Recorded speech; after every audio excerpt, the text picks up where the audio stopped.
Last कुछ week से मैं हर वीक कुछ डीपली डिस्काउंटेड स्टॉक्स प्रेजेंट कर रहा हूँ व्यूअर्स को, सो दैट उन्हें कुछ फ़ायदा मिल जाए कि मार्केट में अभी जो करेक्शन चल रहा है एंड कुछ स्टॉक्स सही वैल्यूएशन पे अवेलेबल है, तो उन स्टॉक्स में से कुछ स्टॉक्स को पिक कर पाएँ एंड जब मार्केट में बुल रन साइकिल वापस आए, तो उसमें हम अपने रिटर्न्स को मैक्सिमाइज़ कर पाएँ।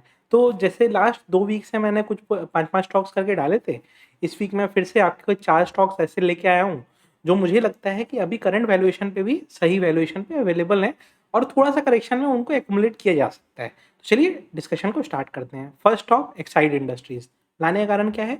गवर्नमेंट ने कहा है कि अब बैटरी की जो भी बैटरीज़ वगैरह यूज़ होंगे ईवी में, वेदर इट्स ई-रिक्शा और वेदर इट्स कार, बैटरीज़ की री-रेटिंग करेगा गवर्नमेंट एंड रेटिंग वगैरह उसके ऊपर दिया जाएगा एंड उस बेसिस पे आप जज कर पाओगे। तो उसमें देखिए बैटरीज़ में 2 ही बड़े प्लेयर्स हैं, एक्साइड एंड अमर राजा। और भी प्लेयर्स हैं, मैं ये नहीं कहता हूँ और प्लेयर्स नहीं है, बट जब लाइसेंसिंग वगैरह की बात आएगी, तो जो ऑलरेडी एग्जिस्टिंग बड़े प्लेयर्स हैं, वो ज़्यादा अच्छा करेंगे एंड अमर राजा में अपने खुद के कुछ इश्यूज़ चलते रहते हैं। उस जगह पे एक्साइड की पोजीशनिंग ज़्यादा बेटर है।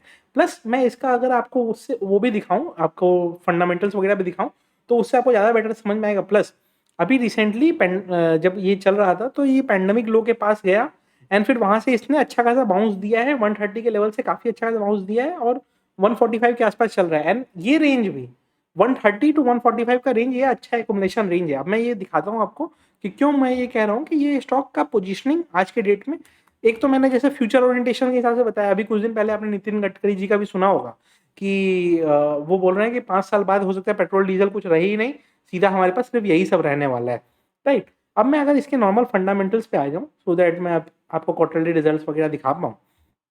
तो देखिए, अगर क्वार्टरली रिजल्ट्स अगर हम नॉर्मल इसका देखें, आ जाने दीजिए।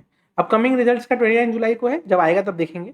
बट अगर आप नोटिस करो, दिसंबर क्वार्टर में थोड़े से सेल्स कम थे, सितंबर क्वार्टर लास्ट ईयर में सेल्स बहुत ज़्यादा थे, बट धीरे-धीरे सेल्स में वापस रिकवरी आ रही है, राइट? एंड सितंबर में सेल्स इनका ज़्यादा एक बार का ही नहीं है, हर बार का ही होता है। उसका रीज़न है, क्योंकि क्या होता है, इनके जो लॉन्ग टर्म कॉन्ट्रैक्ट्स वगैरह होते हैं, प्लस उस समय कार्स के सेल्स वगैरह भी ज़्यादा हो रहे होते हैं, ठीक है? प्लस गर्मी के सीज़न में इनके जो नॉर्मल इन्वर्टर वगैरह का बैटरी होता है, वो भी सेल्स वहाँ से इनका बढ़ के आता है, ठीक है? प्रॉफिटेबिलिटी ये कंसिस्टेंटली मेंटेन कर रहे थे, अभी प्रॉफिटेबिलिटी में डिप आया है, एबिटा मार्जिन कम हुआ है इनका। उसका भी रीज़न है, क्यों? क्योंकि निकेल वगैरह का दाम बहुत शूट किया था मार्केट में, राइट? तो वो बैटरीज़ में यूज़ होने वाला एक सिग्निफिकेंट प्रोडक्ट है, तो एबिटा चूँकि कम हुआ था, इसीलिए मार्केट में थोड़ा-सा इसमें करेक्शन आया है। बट ग्लोबली आपको पता है निकल के प्राइसेस भी कम हुए हैं, तो जैसे-जैसे निकल के प्राइसेस कम होंगे, इसको बेनिफिट पास ऑन होगा। डेप्रिसिएशन एंड अदर एक्सपेंसेस इसका म्यूटेड है, इंटरेस्ट कॉस्ट इसका लास्ट 2 क्वार्टर से कम आ रहा है, ठीक है? प्रॉफिटेबिलिटी लास्ट 2 क्वार्टर से लास्ट क्वार्टर में कम आई है, बट इस क्वार्टर में हो सकता है फिर से इंप्रूवमेंट दिखाई देने लगे। तो प्रॉफिटेबिलिटी भी ये कोशिश कर रहा है मेंटेन कर लेने का। एक बार मेंटेन्ड हो गया ना, तो फिर इश्यू ही नहीं आएगा। तो वो चीज़ हमें ध्यान रखना है एंड इसमें ना कैसा है कि जैसे-जैसे इनके रॉ मटेरियल्स के कॉस्ट, क्योंकि देखिए बैटरी का क्या होता है, आपने प्रोड्यूस कर दिया, तो अब वो मार्केट में जो है वो आप पुराने रेट पे ही बेचोगे। जैसे-जैसे वो स्टॉक आउट होगा, आप धीरे-धीरे नए प्रोडक्ट को लेके आओगे, नए-नए प्राइसिंग पे बेचोगे आप उसको। वो चीज़ में धीरे-धीरे होता है, एक दिन में नहीं होता है। जैसे-जैसे वो होते जाएगा, वो बेनिफिट इनको पास ऑन होते जाएगा एंड जो जैसा मैंने बताया, इनका इनपुट कॉस्ट जो बीच में सितंबर में बहुत, मतलब सॉरी, मार्च क्वार्टर में बहुत बढ़ गया था, निकल वगैरह का दाम बहुत शूट कर गया था, तो वो सब चीज़ों का दाम अभी कम होके आया है। तो वो चीज़ हमें ध्यान रखना है, वो एक इसके लिए पॉजिटिव फैक्टर है।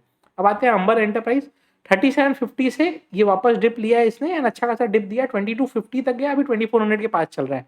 अंबर एंटरप्राइज बेसिकली अगर आप कंपेयर करना चाहो तो डिक्सन टेक्नोलॉजी का कॉम्पिटिटर है एंड लास्ट टाइम मैंने इसको 2300 2400 के रेंज में स्पॉट किया था कि ये ब्रेकआउट कैंडिडेट हो सकता है एंड वहीं पे इसने ब्रेकआउट दिया था एंड अच्छा मूवमेंट दिया था इसने एंड 31 32 3000 3100 के आसपास हमने बुक करने को बिकाई है, गया 4000 तक था, बट हमने तो 2300 पे कहा था, उस समय से 20-22% रिटर्न लेके हमने बुक भी कर लिया था। अभी वापस से उसी रेंज में आया। कंपनी में कुछ चेंज हुआ है क्या?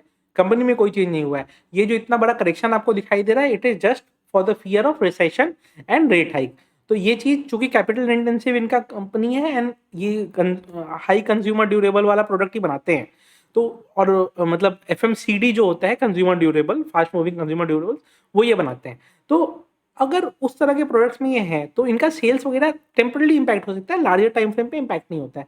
तो ये रेंज 2000 से 2300 का रेंज एक्युमुलेशन के लिए अच्छा रेंज है, एंड जब ऊपर की तरफ शूट अप करने लगेगा तो अच्छा रिटर्न आपको देके जाएगा। अब मैं चलता हूँ इनके फंडामेंटल्स पे।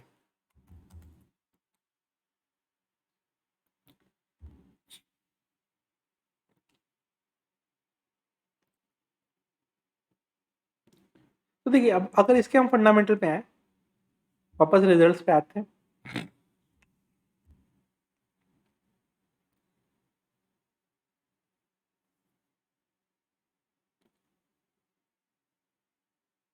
एंड ये जो स्पेस है ना, जैसे डिक्सन टेक्नोलॉजी हो गया, अंबर एंटरप्राइज हो गया, जो लोग कॉन्ट्रैक्ट मैन्युफैक्चरिंग करते हैं, देखिए मेक इन इंडिया के हिसाब से ना ये लोगों का प्रोमिनेंस दिन पर दिन बढ़ते जा रहा है, एंड ये इसी तरह चलेगा मेरे हिसाब से। गोइंग फॉरवर्ड भी ना ये इसी तरह स्ट्रॉन्ग चलने वाले हैं, तो उससे आपका बेनिफिट हमेशा होता रहेगा। आई डोंट थिंक, और plus long term point of view से भी देखा जा सकता है। यस, कंटिन्यूस मॉनिटरिंग हमें करनी पड़ेगी, बट ये स्टॉक्स भी long term point of view से देख सकते हैं आप। तो अगर आप अभी नोटिस करोगे तो देखो, सेल्स वगैरह कंटिन्यूअसली बढ़े जा रहा है, ठीक है। मार्च में सेल्स इनका कंपेटिटिवली ज़्यादा होता है, और हर मार्च का यही कहानी है इनका। इन्वेंट्री जो रहता है डिलीवर करते हैं, वो पूरा मार्च में वो सेल्स में चला जाता है, एंड फिर क्या होता है, जून क्वार्टर थोड़ा म्यूटेड हो जाता है। क्यों? क्योंकि सारा इन्वेंट्री तो इन्होंने मार्च में पहले निकाल दिया है, तो मार्च क्वार्टर जनरली थोड़ा सा अच्छा होता है, बट उसके बाद धीरे धीरे वो आपके नॉर्मल चीज़ में चला जाता है, एंड प्रॉफिटेबिलिटी भी देखो कंसिस्टेंटली ग्रो कर रहा है। फिर मार्च क्वार्टर थोड़ा सा जून क्वार्टर थोड़ा सा म्यूटेड हो सकता है, बट ये पैटर्न नहीं है, तो इसमें कुछ एबनॉर्मेलिटी नहीं है, राइट। तो अगर कुछ पैटर्न नहीं है ये, तो कोई दिक्कत की बात नहीं है। एंड सेल्स अगर आप देखोगे लास्ट मार्च से इस मार्च में सेल्स बढ़ के आया है ना, लास्ट दिसंबर से दिसंबर में सेल्स बढ़ के आया है, तो सेल्स वगैरह में कंसिस्टेंटली ग्रोथ हो रहा है, एबिटा भी बार बार इंक्रीज कर रहा है, तो उसका बेनिफिट पास ऑन होगा, स्टॉक प्राइसेस में रिफ्लेक्ट भी करेगा। टाटा कंज्यूमर लाने का कारण क्या है? देखिए 675, अब कुछ लोग बोलेंगे ऐसा 740 पे आप बोल रहे हो, 675 पे क्यों नहीं बोल रहे? 675 पे नहीं समझ में आ रहा था ना कि आपको कितना नीचे जा सकता है, कितना नीचे नहीं जा सकता है, बट 700 टू 740 का रेंज अच्छा एकोमोडेशन जोन रहेगा इस स्टॉक के लिए। क्यों? क्योंकि देखिए इसके जो प्रोडक्ट बास्केट है ना, वो अच्छा प्रोडक्ट बास्केट है, एंड वो एवर ग्रोइंग प्रोडक्ट बास्केट है, तो उसमें क्या है, इशू नहीं है। प्लस हाई इन्फ्लेशन साइकिल में चूंकि इनका जो कस्टमर बेस है वो थोड़ा नीश ऑडियंस है, तो उसमें क्या होता है कि हाई इन्फ्लेशन साइकिल में ये कॉस्ट भी कंज्यूमर को पास ऑन कर पाते हैं, तो उससे भी दिक्कत नहीं होती है। अब इसका भी अगर हम फंडामेंटल देखें तो देखिए, ओके, तो अगर हम टाटा कंज्यूमर प्रोडक्ट्स में आए,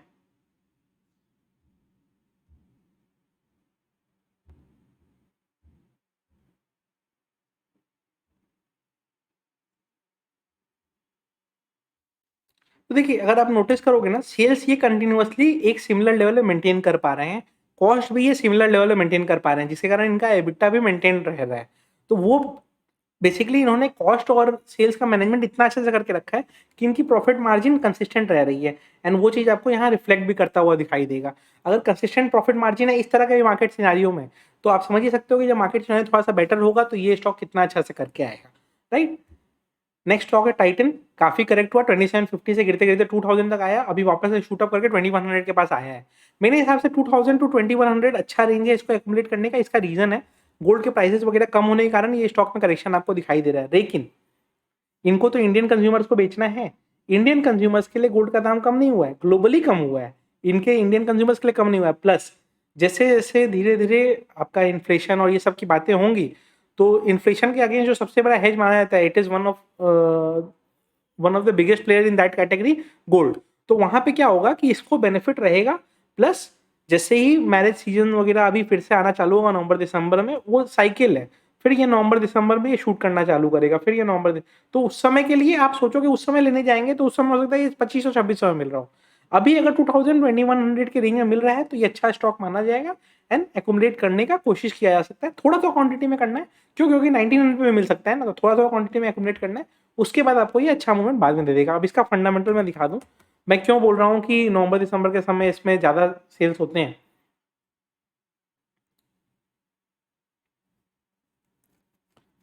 क्योंकि उसमें ऑस्पिशियस मंथ्स भी रहते हैं काफ़ी सारे, एंड प्लस हिंदू कैलेंडर के हिसाब से शादियाँ भी बहुत होती हैं उस समय, राइट। तो उसका भी एक फैक्टर रहता है। प्लस और भी बहुत सारी चीज़ें हैं जो इनके फेवर में रहती हैं। प्लस टाइटन कंपनी को सिर्फ हम ज्वेलरी के हिसाब से ना देखें, इनके पास और भी बहुत सारे प्रोडक्ट बास्केट हैं, सबके सब में इनको बेनिफिट मिलेगा। एंड गोइंग चल के फास्ट ट्रैक वगैरह जितना ग्रो कर रहा है, तो हर सेगमेंट में ऑलमोस्ट ये आ चुके हैं।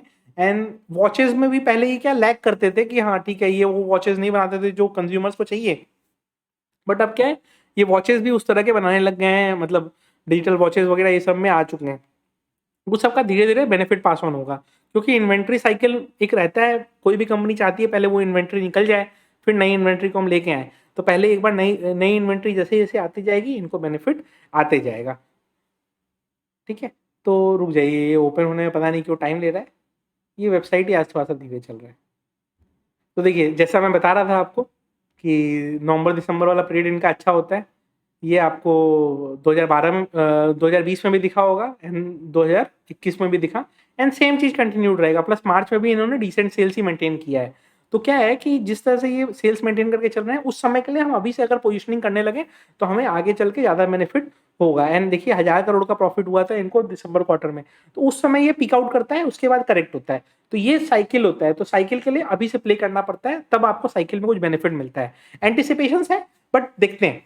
ठीक है, वीडियो अच्छी लगी हो तो लाइक कर दीजिए। एंड इसमें कोई भी स्टॉक रिकमेंडेशन नहीं है, मेरा अपना पर्सनल ऑब्जर्वेशन है स्टॉक के लिए एंड स्टॉक के साइकिल के लिए।